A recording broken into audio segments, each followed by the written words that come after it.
Hello दोस्तों, कैसे हैं आप। स्वागत है आपका अपने यूट्यूब चैनल पे। आज हम पढ़ने वाले हैं द साइकोलॉजी ऑफ मनी का चैप्टर नंबर 11, जिसका नाम है यथोचित तर्कशील। अधिकतर यथोचित होने का उद्देश्य है रूखेपन से तर्कसंगत होने के प्रयास से बेहतर कार्य करता है। चलिए हम इसको अच्छे से पढ़ेंगे और आप इसको ध्यान से सुनेंगे और देखते हैं लेखक क्या कहना चाहता है। आप कोई स्प्रेडशीट नहीं है, आप एक इंसान हैं, एक पेचीदा भावुक इंसान। यह समझने में मुझे जरा समय लगा, लेकिन जब मैं समझ में आया मैं जान गया कि यह वित्त का सबसे महत्वपूर्ण भाग है। और इसके साथ एक और चीज जो महत्वपूर्ण यह है कि लेकिन अनदेखी रह जाती है। वित्तीय निर्णय लेते समय रूखेपन से तर्कशील होने का उद्देश्य न रखें, सिर्फ पर्याप्त रूप से यथोचित होने का प्रयत्न करें। यथोचित अधिक वास्तविक है और इसका आप दीर्घकाल तक अनुसरण कर सकते हैं, जो संपत्ति प्रबंधन में सबसे महत्वपूर्ण है। यह समझने के लिए कि मैं क्या कहना चाह रहा हूँ, मैं आपको एक ऐसे व्यक्ति की कहानी सुनाता हूँ जिसने मलेरिया का इलाज सिफिलिस से करने की कोशिश की। जूलियस वेगर ने जोरेग 19वीं सदी के एक मनोवैज्ञानिक थे जिनके पास दो अद्वितीय कौशल थे। वे पैटर्न को पहचानने में बहुत अच्छे थे और जिसे दूसरे मूर्खतापूर्ण समझते थे वे निर्भीक थे कहते थे। उनकी विशेषता विकट न्यूरोफिलिसिस के मरीज थे, जो उस समय एक जानलेवा रोग हुआ करता था जिसका कोई भी ज्ञात इलाज नहीं था। उन्होंने एक पैटर्न देखा शुरू किया। सिफिलिस के वे मरीज जिन्हें किसी अन्य असंबद्ध बीमारी के कारण लंबे समय तक ज्वर भी आता था, वे ठीक हो जाते थे। जोरेग ने अनुमान लगाया कि एक ऐसे अंतर्ज्ञान के कारण जो सदियों से हमारे पास रहा है, लेकिन जिसे डॉक्टर भली भांति समझ नहीं पाए, ज्वर शारीरिक संक्रमण से लड़ने में अहम भूमिका निभाता है। इसलिए वे तार्किक निष्कर्ष पर पहुंचे। 1900 के दशक के शुरुआत में जोरेग ने मरीजों को टाइफाइड, मलेरिया और चेचक के कम प्रबलता वाले इंजेक्शन देना शुरू कर दिया, जिससे इन्हें इतना तेज ज्वर आ सके उनके सिफिलिस को खत्म कर सके। यह उतना ही खतरनाक था जितना सुनाई पड़ता है। इस इलाज से कुछ मरीजों की मृत्यु हो गई। अंततः वे मलेरिया के क्षीण रूप से इंजेक्शन का प्रयोग करने लगे, क्योंकि कुछ दिन भयंकर ज्वर के बाद इसे किनीन से ठीक किया जा सकता था। कुछ दुखद प्रयत्न त्रुटि विधि के बाद उनका प्रशिक्षण काम करने लगा। जोरेग ने सूचित किया कि 10 में से 6 सिफिलिस मरीज मलेरिया थेरेपी से ठीक हो गए और 10 में से 3 मरीजों की तुलना में जिन्हें इलाज नहीं मिला था, उन्होंने 1927 में औषधि में नोबेल पुरस्कार जीता। अब संस्था के अनुसार वह मुख्य कार्य जो जोरेग ने अपने कार्य पूरा करने में किया, वह ज्वर को प्रवृत्त करना, एक मानसिक रोग का इलाज करने का प्रयत्न था। शुक्र है पेनिसिलिन ने अंततः सिफिलिस के लिए एक मलेरिया थेरेपी की प्रचलित कर दिया, लेकिन जोरेग इतिहास में ऐसे एकमात्र डॉक्टर हैं जिन्होंने न सिर्फ संक्रमण से लड़ने में ज्वर की भूमिका को पहचाना, बल्कि उसे उपचार के रूप में विहित भी किया। ज्वर से लोग हमेशा डरते आए हैं क्योंकि यह रहस्यमय होता है। प्राचीन रोम के लोग देवी फेब्रिस की पूजा किया करते थे, जो लोगों को ज्वर से रक्षा करती थी। उन्हें मानने के लिए मंदिरों में तावीज रखे जाते थे, इस उम्मीद के साथ कि ज्वर से बचाया जा सके। लेकिन जोरेग ने कुछ और ही पाया। ज्वर आकस्मिक उपद्रव नहीं है, वह आरोग्य प्राप्ति में अहम भूमिका निभाता है। संक्रमण से लड़ने में ज्वर की उपयोगिता का अब हमारे पास बेहतर और अधिक वैज्ञानिक प्रमाण है। शरीर के तापमान 1 डिग्री की वृद्धि से भी कुछ वायरस प्राकृतिक दर से 200 गुना कम हो जाते हैं। एक NIH लेख के अनुसार अनेकों जांचकर्ताओं ने पाया कि वे मरीज जिन्हें ज्वर आता है उनके नतीजे बेहतर होते हैं। सिएटल चिल्ड्रन के हॉस्पिटल की वेबसाइट पर माता पिता को शिक्षित करने के लिए एक खंड है, जिससे वे अपने बच्चों के शरीर के तापमान के थोड़ा सा बढ़ने पर घबराएं नहीं। ज्वर शरीर के प्रतिरक्षी तंत्र को चालू कर देता है, वह शरीर को संक्रमण से लड़ने में सहायता करता है। 100 से 104 तक का फ़ारेनहाइट तक का बुखार बीमार बच्चों के लिए अच्छा होता है। लेकिन यह यहाँ आकर वास्तविक विज्ञान के आड़े आ जाती है। जवर को पूरे विश्व भर में खराब मान जाता है। टाइलॉल जैसी दवाइयां देकर जवर के आते ही उसे कम करने की कोशिश की जाती है। लाखों वर्षों की क्रमागत उन्नति की रक्षात्मक प्रक्रिया के बावजूद कोई भी माता पिता, मरीज, कुछ डॉक्टर और कोई भी दवाई की कंपनी जवर को दुर्गति के अलावा किसी और रूप में नहीं देखते, जिसे हर हाल में छुटकारा पाना जरूरी है। ये विचार ज्ञात विज्ञान के साथ मेल नहीं खाते। एक शोध बिल्कुल रुक्स था। आईसीयू में जवर का इलाज सामान्य है और संभवतः परिणाम आधारित अभ्यास के बजाय हठ धर्मिता से संबंध रखता है।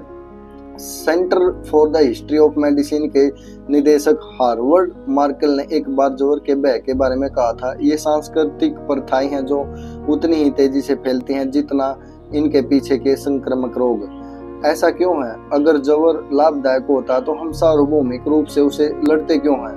मुझे नहीं लगता यह समझना जटिल है। जवर कष्टदायक होता है और लोग कष्ट नहीं झेलना चाहते, बस इतना ही।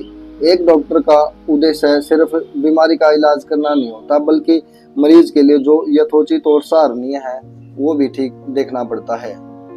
संक्रमण का मुकाबला करने में जवर से थोड़ा लाभ मिल सकता है, लेकिन वह काफी तकलीफ भी पहुंचाता है और मैं डॉक्टर के पास इसलिए जाता हूँ कि यह तकलीफ कम हो। कंबल के अंदर ठिठुरते हुए मैं ऐसे किसी शोध की परवाह नहीं कर सकता। अगर आपके पास ऐसी कोई गोली है जो इस बुखार को कम कर सके तो फौरन दे दीजिए। अगर आपको कोई संक्रमण है तो जवर आने की चाह रखना तर्कशील हो सकता है, लेकिन यथोचित नहीं। इस तत्व ज्ञान तर्कशील होने के बजाय यथोचित होने का प्रयास करने को संपत्ति संबंधी निर्णय लेते समय से अधिक लोगों का ध्यान में रखना चाहिए। शैक्षणिक वित्त गणितीय रूप से इष्टतम निवेश कार्यनीतियों को ढूंढने के लिए समर्पित है। मेरा अपना मत यह है कि वास्तविक संसार में लोगों को गणितीय रूप से इष्टतम कार्यनीति की आवश्यकता नहीं होती। उन्हें वह कार्यनीति चाहिए होती है जो उन्हें रात में चैन की नींद सोने दे। हैरी मार्कोविट्ज ने जोखिम और प्रतिफल के बीच का गणितीय लेन देन खोजने के लिए नोबेल पुरस्कार जीता। उनसे एक बार पूछा गया कि वे अपना खुद का पैसा कैसे निवेश करते थे, तो उन्होंने बताया कि 1950 में अपने पोर्टफोलियो के आवंटन का ऐसे वर्णन किया जब उनके मॉडल पहली बार विकसित हुए थे। मैंने अपनी व्यवस्था की कल्पना की कि अगर स्टॉक मार्केट ऊपर जाए और मैं उसमें न रहूं, या फिर अगर वह बहुत नीचे चले जाए तो मैं पूरी तरह से उसमें रहूं। मेरा लक्ष्य भविष्य में होने वाले पछतावे को कम करना था, इसलिए मैंने अपने अंशदान को बॉन्ड और इक्विटी में बराबर बांट दिया। मार्कोविट्ज ने फलित मिश्रण में विविधता उत्पन्न करके अपनी निवेश कार्यनीति बदल दी। लेकिन यहाँ पर दो बातें महत्वपूर्ण हैं। पहले कि भविष्य में होने वाले पछतावे को कम करने का कागज पर तर्कसंगत ठहराना कठिन है, लेकिन वास्तविक जीवन में उचित ठहराना आसान है। एक तर्कशील निवेशक संख्यात्मक तथ्यों के आधार पर निर्णय लेता है। एक उचित निवेशक उन निर्णयों को कॉन्फ्रेंस कक्ष में उन सहकर्मियों से घिरे हुए लेता है जिनकी वह प्रशंसा जीतना चाहता है। वह जीवन साथी के साथ जिसे वह निराश नहीं करना चाहता, या तो फिर अपने किसी रिश्तेदार, पड़ोसी या अपने खुद के संदेहों के रूप में मिलने वाले प्रतिद्वंदियों की आलोचना के विरुद्ध।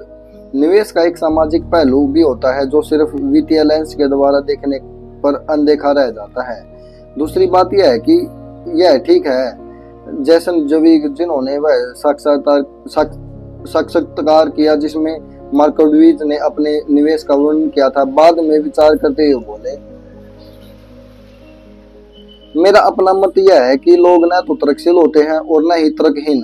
हम मनुष्य हैं, जितनी जरूरत हो हम उससे अधिक जोर डालकर सोचना नहीं चाहते और हमारे ध्यान पर नींद मांगे रहती है। इस नजरिए से देखा जाए तो इसमें आश्चर्य की कोई भी बात नहीं है कि आधुनिक पोर्टफोलियो सिद्धांत के अन्वेषक ने अपना खुद की शुरुआती पोर्टफोलियो अपने अनुसंधान पर बिना अधिक ध्यान दिए बनाया। इसमें कोई भी आश्चर्य नहीं कि बाद में उन्होंने इसे ठीक कर दिया। मार्कोविट्ज ने न तो तर्कशील है और न ही तर्कहीन, वे उचित हैं। वित्त में जो बात अक्सर अनदेखी रह जाती वह यह है कि तकनीकी रूप से सही होकर भी कुछ संदर्भगत रूप से निरर्थक हो सकता है। 2008 में येल के दो अनुसंधानकर्ताओं ने एक शोध प्रकाशित किया जिसके अनुसार युवा बचतकर्ताओं को स्टॉक खरीदते समय अपने सेवानिवृत्त खातों को 2 से 1 के मार्जिन से बढ़ाया जाना चाहिए। यह दर्शाता है कि उम्र बढ़ने के साथ निवेशकों को यह लिवरेज कम होता जाता है, जिसके कारण एक युवा बचतकर्ता अधिक जोखिम उठा सकता है और मार्केट की भीषण उथल-पुथल को जो झेल सकता है, और उम्र बढ़ते होने पर यह कम हो जाता है। अगर इस लाभ का इस्तेमाल करके भी आप युवावस्था में पूरी तरह से बर्बाद हो जाएं, यदि शोधकर्ताओं ने दर्शाया कि फिर भी दीर्घकाल के बचतकर्ता अच्छा प्रदर्शन कर सकते हैं अगर वे बर्बाद होने के अगले ही दिन वापस उठ खड़े हों। योजना का अनुसरण करो और अपने 2 से 1 खाते में बचत करते रहें। यह गणित कागज पर काम करता है, यह एक तर्कशील कार्यनीति है, लेकिन यह लगभग बेतुके रूप से अनुचित है। कोई भी सामान्य व्यक्ति अपने सेवानिवृत्ति खाते के 100% को हवा में जाते हुए देख इतना अप्रभावित नहीं रह सकता कि अडिग रूप से कार्यनीति का पालन करता रहे। वे शायद हार मान लेंगे या दूसरा विकल्प ढूंढ लेंगे और शायद अपने वित्तीय सलाहकार के विरुद्ध कार्रवाई करेंगे। अनुसंधानकर्ताओं ने तर्क दिया कि उनकी कार्यनीति का प्रयोग करते समय अपेक्षित सेवानिवृत्ति संपत्ति जीवनकाल निधि की तुलना में 90% अधिक होगी। यह 100% कम उचित भी है। असल में अनुचित दिखने वाले निर्णयों का समर्थन करने का एक तर्कशील कारण है। यह रहा एक मान लेते हैं कि आपको अपने निवेश से काफी लगाव है। यह कोई रूढ़िवादी सलाह नहीं है। यह कहना निवेशकों के लिए सम्मान के तगमे जैसा कि वो अपने निवेश को लेकर भावनाहीन है, क्योंकि यह तर्कसंगत प्रतीत होता है। लेकिन अगर अपनी कार्यनीति और स्टॉक को लेकर भावनाओं की कमी इस संभावना को बढ़ाती है कि जब वे कठिन प्रतीत होंगे आप उनसे दूर हट जाएंगे। जो तर्कशील सोच जैसा दिख रहा है वह देनदारी बन जाएगा। उचित निवेशक जो अपनी तकनीकी रूप से त्रुटिपूर्ण कार्यनीतियों से लगाव रखते हैं, उनके पास यह लाभ होता है कि उनकी अपनी कार्यनीतियों के साथ टिके रहने की संभावना अधिक होती है। कुछ ऐसे वित्तीय परिवर्ती कारक भी हैं जो शुरुआती वर्षों में किसी कार्यनीति से प्रतिबद्धता की तुलना में कार्य निष्पादन से अधिक सहसंबंध होते हैं। दोनों कार्य निष्पादन की मात्रा और समय के अंतराल में उसे वश में करने की संभावना। ऐतिहासिक रूप से यूएस मार्केट में पैसा बनाने की संभावना एक दिन के अंतराल में 50-50, 1 वर्ष के अंतराल में 68 और 10 वर्षों के अंतराल में 88% है, और जब 20 वर्षों के अंतराल में 100% है। कुछ भी जो आपको इस खेल में बनाए रखे है वह महत्वपूर्ण रूप से लाभदायक है। अगर आप वह करिए जो आपको पसंद है, जो एक खुशहाल जीवन की कुंजी के रूप में देखते हैं, तो यह एक खाली फॉर्च्यून कुकी की सलाह जैसा लगेगा। अगर आप इसे ऐसी चीज के तौर पर देखते हैं जो सफलता की ओर मोड़ने की संभावना के लिए आवश्यक स्थिरता प्रदान करे, आप देख पाते हैं कि यह आपकी वित्तीय कार्यनीति का सबसे बड़ा महत्वपूर्ण भाग होना चाहिए। अगर आप एक ऐसी होनहार कंपनी में निवेश करते हैं जिसकी आपको कोई परवाह नहीं, जब सब अच्छा रहा तो आप लाभ उठा सकते हैं, लेकिन अगर अपरिहार्य रूप से पासा पलटा जाए तो आप अचानक ऐसी कंपनी के कारण घाटा झेल रहे होंगे जिसमें आपको कोई दिलचस्पी नहीं। यह एक दोहरा बोझ है और सबसे कम प्रतिरोध का रास्ता यह है कि कुछ और चुनाया जाए। अगर आप इस कंपनी को लेकर शुरू से ही उत्साहपूर्ण हैं, आपको उनका मिशन, उत्पाद, टीम, विज्ञान या कुछ भी पसंद है, जब अपरिहार्य बुरा समय आएगा, आप पैसा गंवा रहे होंगे या कंपनी को सहायता की आवश्यकता होगी, कम से कम इस बात से काम चल जाएगा कि आप किसी अर्थपूर्ण उद्यम का भाग होने जैसा अनुभव करेंगे। एक ऐसा आवश्यक अभिप्रेरक हो सकता है, आपको हार मानकर दूसरी ओर मुड़ने से रोकेगा। एक सुप्रसिद्ध देसी पक्षपात है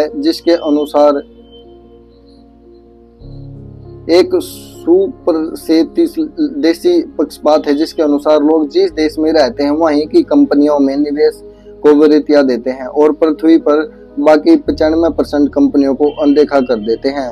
यह तरीकशील नहीं है। जब तक आप यह ना सोचे कि निवेश का मतलब अजनबियों को अपना पैसा देना है। अगर सुपरिचा आपको उन अजनबियों को समर्थन देते रहने के लिए वह पहला कदम लेने में सहायता करता है, यह यथोचित है। डे ट्रेडिंग अलग अलग स्टॉक ऑप्शन खरीदना अधिकतर निवेशकों के लिए तर्कसंगत नहीं होता। संभावना भारी रूप से आपकी सफलता के विरुद्ध होती है, लेकिन ये दोनों छोटी मात्रा में यथोचित है अगर ये आपकी चाह पूरी कर सके। अन्यथा विविध निवेशों को बनाए रखते हैं। निवेशक जोश ब्राउन, जो विविध निवेश का समर्थन करने के साथ साथ विविध निवेश रखते भी हैं, उन्होंने एक बार बताया कि वे क्यों अलग अलग स्टॉक का समूह रखते हैं। मैं अलग अलग स्टॉक यह सोच कर नहीं खरीदता कि मैं इससे अल्फा उत्पन्न करूंगा। मुझे बस स्टॉक से लगाव है तब से जब मैं 20 वर्ष का था, और यह मेरा पैसा है जो चाहूँ वह कर सकता हूँ। एकदम यथोचित। अर्थव्यवस्था और स्टॉक मार्केट की सौरदर्शक है, इसे लेकर अधिकतर पूर्व अनुमान खराब है, लेकिन पूर्वानुमान करना यथोचित है। सुबह उठकर खुद से यह कहना कठिन है कि मुझे कोई अंदाजा नहीं भविष्य में क्या होने वाला है, अगर यह सच भी हो। लेकिन मैं समझ सकता हूँ कि लोग यह अनुमान लगाने की कोशिश क्यों करते हैं कि अगले साल क्या होगा। यह मानव स्वभाव है, यथोचित है। वेगार्ड के स्वर्गीय संस्थापक जैक बोगल ने अपना करियर कम लागत वाले निष्क्रिय सूचकांक निवेश को बढ़ावा देने के अभियान में बताया। बहुत से लोगों को यह बात दिलचस्प लगी कि उनके बेटे ने अपना करियर सक्रिय उच्च शुल्क हेज फंड और म्यूचुअल फंड प्रबंधक के रूप में चुना। बोगल जिनके अनुसार उच्च शुल्क फंड अंकगणित के सादे नियमों का उल्लंघन करते हैं, ने अपनी कुछ संपत्ति अपने बेटों के फंड में निवेश की। इसका क्या स्पष्टीकरण हो सकता है?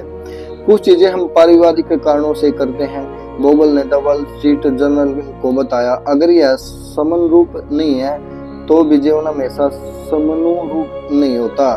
वाकई शायद ही कभी होता है। आज हमने पढ़ा द साइकोलॉजी ऑफ मनी का चैप्टर नंबर 11। हमने धन संबंधी के मामले में सीखा कि क्या यथोचित है और क्या तर्कशील होता है। थैंक यू, आपने मुझे इतना समय दिया। Thank you very much.